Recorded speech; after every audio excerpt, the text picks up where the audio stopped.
क्रोधो ही शत्रु प्रथमो नराणाम। मनुष्य का प्रथम शत्रु कौन है? क्रोध है। सभी विकारों को क्रोध के अंतर्गत ले लिया। सभी विकार तो दुश्मन है ही, लेकिन उसमें भी विचार करेंगे तो सबसे क्रोध बड़ा ही जबरदस्त शत्रु है। क्यों? बाकी विकार तो आदमी को इतना परेशान नहीं करते, लेकिन क्रोध ज्यादा परेशान करता है। जिसके अंदर क्रोध पैदा हो जाता है, पहले उसी को ही वह क्रोध भस्म कर देता है।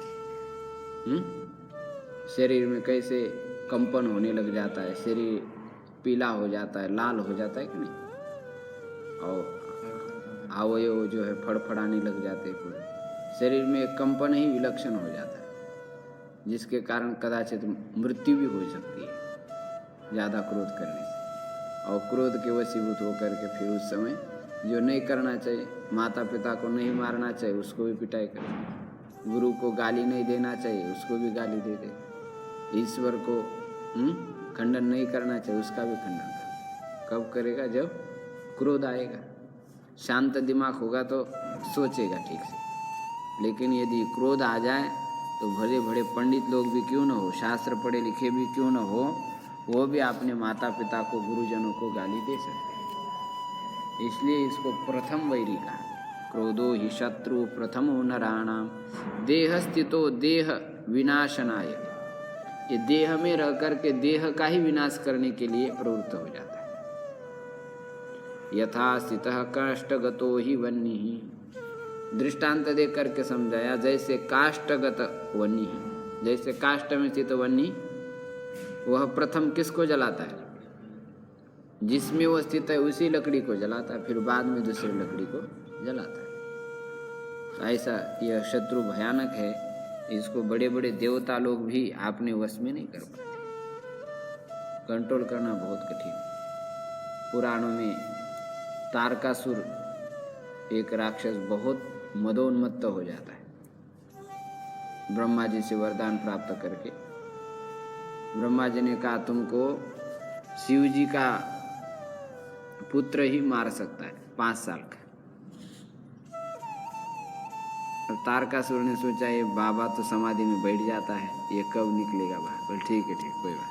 और 5 साल का मारेगा, 5 साल का तो वैसे ही मैं मुराड़ दूंगा उसका, गला घोड़ दूंगा उसका, ऐसा सोचा। अब देवता लोग बड़े परेशान तारकासुर से, क्या किया जाए?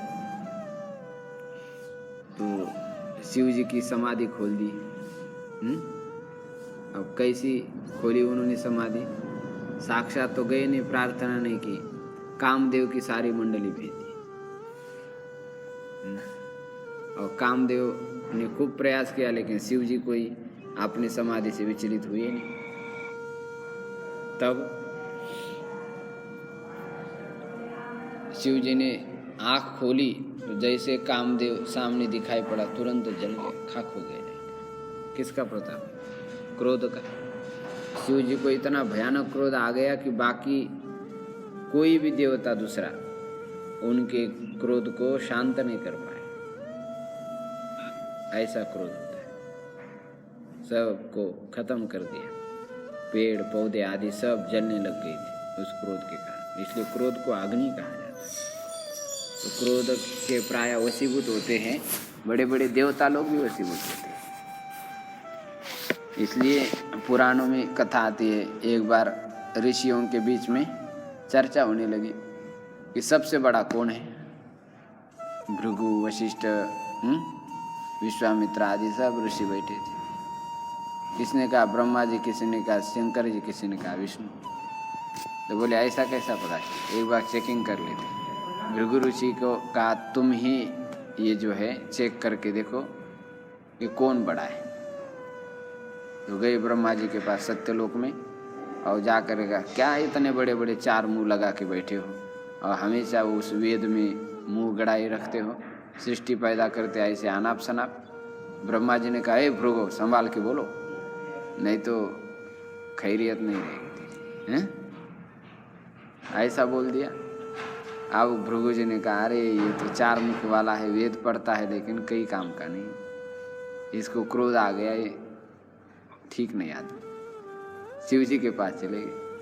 अब कैलाश में जाने के बाद शिव जी को कहा, अरे क्या ये सब भूत प्रेतों को साथ में लेकर के बैठे हो, भस्म लगाते हो, जटा लगाते हो, सर्प गले में धारण किए हो, क्या ऐसा ये ड्रामा करते हो, यहाँ नाटक करते हो? शिव जी ने कहा, भृगु संभाल के बोलो नहीं तो 32 ही तोड़ दूंगा। अरे बोले ये भी ऐसा ही है, इसको भी क्रोध आ जाता है। वहां से भृगु जी चले गए विष्णु के पास। अब विष्णु अपना बैठे थे पर्यंक पर, लक्ष्मी जी पैर में गोद लेकर के सेवा कर रही थी। भृगु जी गया और जाते ही छाती पर ही लात मार धड़ेल से।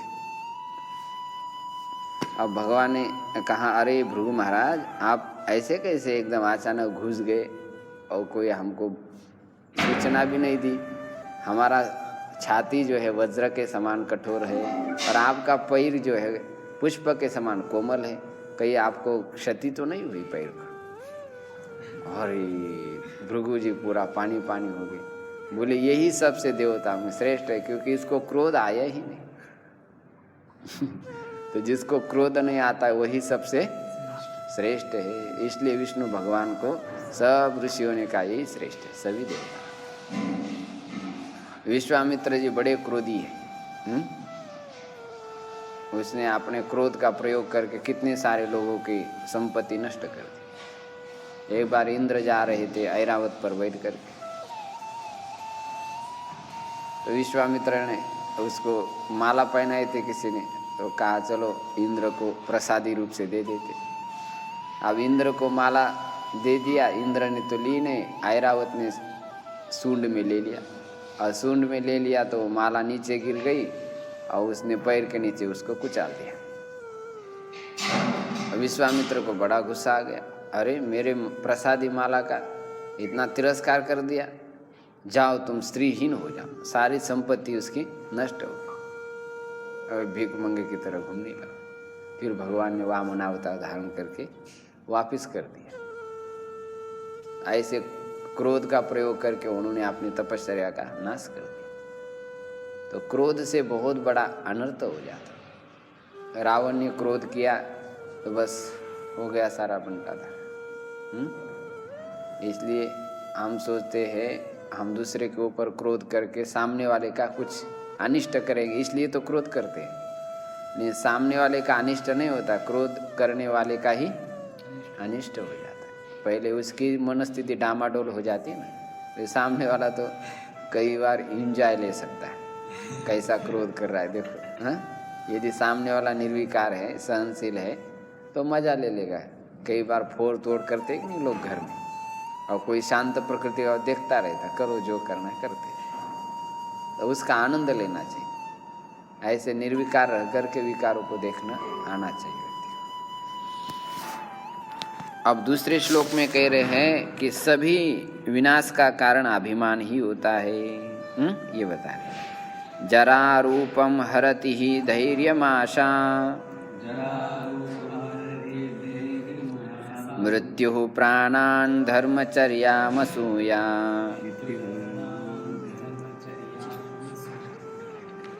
कामोर्ह्यं वृत्तमनार्य सेवा, क्रोधः श्रियं सर्वमेवाभिमानः।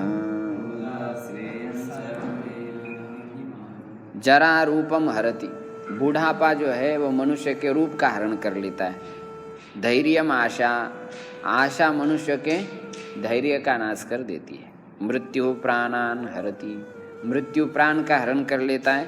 धर्म चर्याम असूया, गुणों में दोष दृष्टि रखने से मनुष्य सन्मार्ग में नहीं चल पाता है। धर्मचर्या माने धर्माचरण का नाश हो जाता है यदि हम दूसरे के गुणों में दोष देखते हैं। कामोर्ह्यम वृत्तम, काम लज्जा का नाश कर देता है। कामातुराणाम न लज्जा न भयम, कामातुर मनुष्य को कोई लज्जा भय नहीं रहता है, जहाँ तहाँ करके बैठ जाता है गलत काम। वृत्तम अनार्य सेवा, और नीच मनुष्य की सेवा करेंगे तो मनुष्य का चरित्र नष्ट हो जाता है। क्रोधः स्त्रियम, क्रोध मनुष्य के संपत्ति का नाश कर देता है।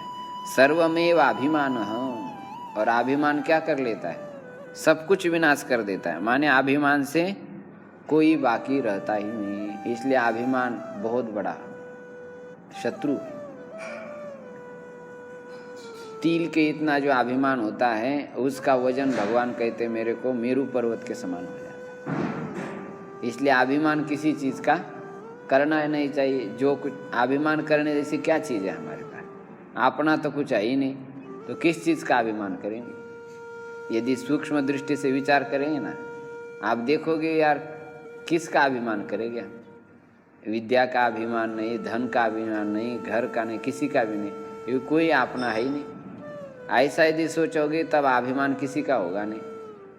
और यदि सोचने लग जाते कि ये सब हमारा हमारा हमारा है, तो थोड़ा सा भी एक श्लोक भी याद हो गया, अरे हमारे जैसे पंडित कोई थोड़ा है, अरे हम तो सुबह ही जो है कितना बढ़िया 4 बजे उठते हैं और पढ़ाई शुरू कर लेते। तो वो तो ठीक है, लेकिन उसका अभिमान हो जाने से फिर उससे पतन हो जाता। तो कोई भी काम करने से अभिमान नहीं होना चाहिए। निराभिमान होकर के काम करे तब मनुष्य का कल्याण है, नहीं तो अभिमान होने से सब कुछ विनाश हो जाता है।